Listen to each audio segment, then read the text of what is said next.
Non è assolutamente facile cominciare, noi giovani imprenditori lo sappiamo bene, e quindi avere qualcuno che sia dalla nostra parte con attività di tutoraggio, con la messa a disposizione di uno spazio fisico è assolutamente importante. Li hanno chiamati amalgamenti e troveranno spazio nella storica sede del pastificio di Viale Felicent a Treviso. Non stiamo parlando di miscele di farine, ma di giovani che con questa iniziativa potranno sviluppare la propria impresa. Vogliamo lasciare qualcosa alla città e dare un'opportunità ai giovani.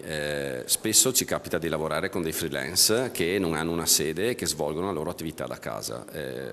Sono sicuro che stare in un luogo nel quale intanto c'è modo di stare insieme ad altri colleghi e poi a confrontarsi con noi sia un'opportunità in più per questi ragazzi. Una stanza, 3 scrivanie, tutto quello che serve per dialogare con il mondo intero e tutto per sostenere le imprese nel momento più delicato, ovvero il primo anno di vita.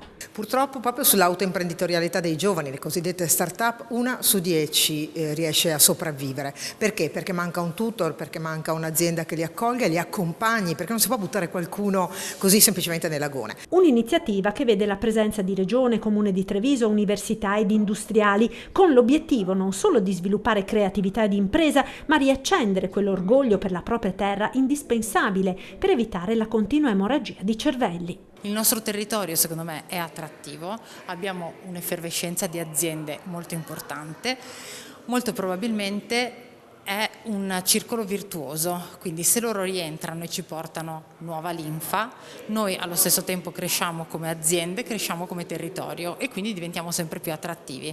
Quindi forza ragazzi, tornate. Un'esperienza che non ha eguali in Veneto e che potrebbe approdare direttamente al Parlamento europeo.